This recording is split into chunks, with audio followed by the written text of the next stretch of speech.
Hello Channel viewers, I am DS, a psychologist, and welcome to another episode on Channel NITT. In our previous episode, we talked about the texting habits of the ENTJ. So in this episode, we're going to continue to talk about how the ENTJ communicates. So every Singaporean child will get to learn two languages, English and mother tongue in school. So in my case, it will be English and Chinese. Personally, I think that these two languages are really very different. English is a language that is very suitable for professional use, like when I am teaching, or when I am emailing a formal email, or when I am typing a letter. However, as a language, English has its limitations. I think Mandarin would have been a much better language at communicating emotions. So this is also why if I were dating, I would rather prefer to use Mandarin than English, because Mandarin is also more poetic. So I think having NI does help the ENTJ to be very sensitive to language use. Because English does have its limitations, it is unable to express certain concepts effectively. So it is really understandable why Singaporeans use other dialects and languages when communicating in English to convey meaning better. So this is a matter of efficiency. So as an ENTJ, I think efficiency really matters. When it is time for you to be professional, then you use only English, pure Queen's English. So as I have already mentioned, English is used when you are writing important stuff, writing emails for example, or writing formal letters. English is used when you are instructing, giving instructions, because English can be very clear. So while teaching, definitely pure English. So Singlish, on the other hand, is very efficient when texting or communicating with fellow Singaporeans. However, a lot of people have a misconception of what Singlish really is. They think that Singlish is about the la, lay and lo. Like, don't like that la, why like that lo, something like that. So language on its own is supposed to be creative. So Singlish as a side dialect or side language is really on its own very innovative. It helps Singaporeans to communicate with one another, and as an ENTJ, I use it a lot.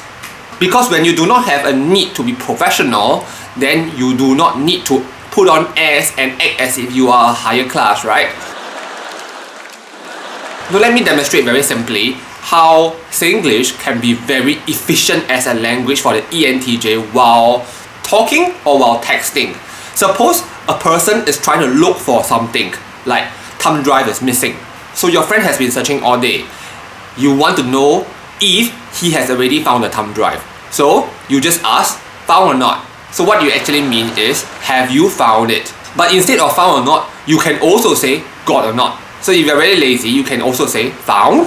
This thing that ends with or not is very effective. Like you can ask, you coming or not? Generally, it is improper English, which means, are you coming?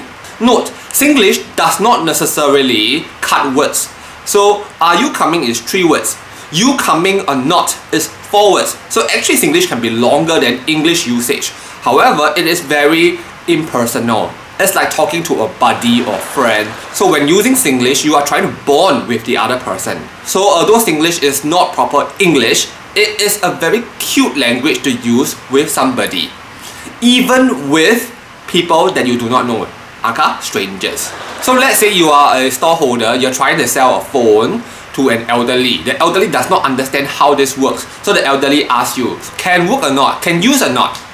So you might say something like, this phone got money, then can use. No money, cannot use. On its own, it doesn't make sense. But the elderly will understand it. Strange as it may be, you have totally avoided the use of SIM cards or lines because the elderly may not really understand what a prepaid card is. So this first line of contact, of introduction, can help the elderly to understand this. The language itself is improper, however there's a lot of hidden meaning behind Singlish sentences. Like for example, you can say, hey, whole world waiting for you. What it actually means is you are slow without a reprimanding type of a element. So you can tell that to your friend, and your friend may find it humorous and just buck up because you are reminding that your friend is slow. So there are a lot of elements that English cannot capture that you can capture in Singlish. So that's why Singlish can be very effective and efficient. For example, in this sentence, if don't have, then don't have. A lot of people who don't understand English will not understand what a sentence like this means. It's a very deep Singlish sentence.